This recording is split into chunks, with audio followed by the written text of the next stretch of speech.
Welcome back. Time is 8:43. The Hornets have a busy holiday season, and they could be spending it with the NBA's Rookie of the Year. Just saying. Just saying. He's putting it out there to the universe. We got the voice of the Hornets right here with us, Sam Farber, joining us to talk all things Buzz City. Happy holidays, my friend. Happy holidays. Yeah, I am not the Rookie of the Year. I just get the pleasure of watching him on a nightly basis. You're the veteran. You've been doing this a while now. Yeah, You're the veteran Hall of the year. Before we talk about all the other things that are going on for the holidays with the Hornets and on the schedule, let's talk about Kon Knueppel. Yeah. I mean, he just teed him up right there. How much fun is he to watch in person? If you haven't made it out to a game, it's got to be different in person. He is spectacular. He's so fundamentally sound with everything he does. Everything he does on the court makes sense, and he is rewriting the record book when it comes to the rookie three-point record. Get this, he's about 12 games ahead of schedule for the most threes ever made. What does that mean? That means he's made 89 threes to this point in 26 games. What? The previous fastest to do it was 38 games, and it wasn't some guy who got hot for 2 months and faded off into oblivion.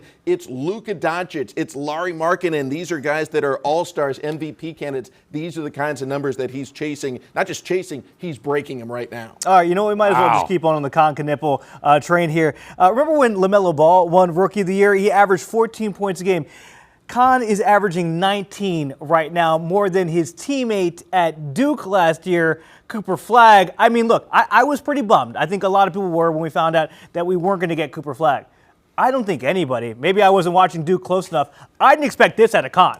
You're right. I'm sure glad Jeff Peterson was watching very, very closely because he saw it, the whole staff saw it. He's such a fundamentally sound player, and he's got such a high ceiling. I mean, when we talk about rookies, you're usually talking about, you know, where is the floor, where is the platform. He's not on a platform, he's on a trampoline right now. I mean, he's averaging 30 points per game over the last week, and he's only going to get better because he's someone who really thrives off of his teammates. And so one thing he hasn't had the benefit of is consistent play from some of his fellow stars. There's been a few injuries, as you might have heard, for the Hornets. Well, now the team is getting healthier. So the better health we have around Kon Knueppel, the better he's going to be as well. We're going to talk about an event that you had last night coming up in just a second, but since we're talking about the momentum that the Hornets have after beating Cleveland, tonight they take on my former team, being from Atlanta, the Hawks. Big, right? A big blanket giveaway for fans tonight. This is big time as the celebration for the Spectrum Center 20th anniversary still continues. Absolutely. I'm glad you left the Atlanta red at home. You've got the nice Hornets blue ready, rocking and rolling here. I got my purple on today. Yes, it's going to be a city edition night. We're actually going to be wearing those bright, beautiful, vibrant orange Hooper's Paradise uniforms, and we've got a blanket to match. Novant helping us present this giveaway item. 7,000 fans who come through the building, first 7,000 fans who come through the building at Spectrum Center get it, as well as the chance to watch some great Hornets basketball, and just one of the many great events we've got here from now till the end of the year. We've got Hornets Holiday Hoopla next week when they host the Washington Wizards. You've got a New Year's Eve game. What better way to ring in 2026 than watching the Hornets take on one of Charlotte's favorite sons, Steph Curry, and the Golden State Warriors. They'll be in town. And it's a 1 o'clock tip, so you can come on out to the Hive, enjoy great basketball, still make it home, and enjoy the ball drop and whatever your New Year's Eve traditions are. A lot of road games coming up to start 2026, but we're ending 2025 with a bang. No, there you go. Sam just gave you your holiday plans here with the kids out of school. Just head on down to the Spectrum Center. They got plenty of events to do. Talking about the team and the holiday season, you guys are in the season of giving. Last night you had a really great event. Have NBA players just giving back and spending their free time helping out the community. Yeah, the entire roster went out on this shopping spree, and they were paired with local teachers, each player going with a member of the local community on the teacher's side, and they went home with TVs, they went home with all their wish lists, and this is one of the many, many events that our players have been involved in. Really hats off to these guys taking so much of their time to give back.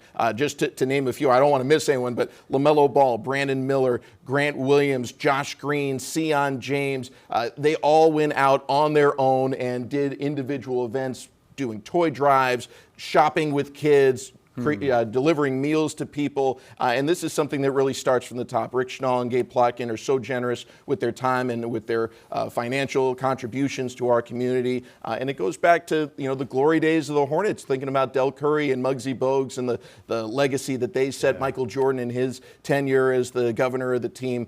This is something that's a great tradition for Hornets basketball, and we're thrilled that our players are not just picking up the ball and running with it, but trying to take things to new heights. I have a feeling there's a lot of NBA players that wouldn't be on the court making millions today had it not been for a couple special teachers along the way that either tutored them or encouraged them to keep following their dreams and made it there. Listen, we're out of time, but I know All-Star voting is happening, and so we got to get some names. It's names open right there, now. right? I know LaMelo Ball is a favorite. Miles Bridges having a great season. Kon Knueppel, why not have the Rookie of the Year candidate go to the All-Star game and just participate in everything? I think he'd be really good in the three-point shooting competition, obviously. He's going to be in that Rising Stars Challenge. Why not have him be in the All-Star game, too? You have a say. Go out and vote for your Hornets right now and send a couple of our guys, hopefully, off to the All-Star game in L.A.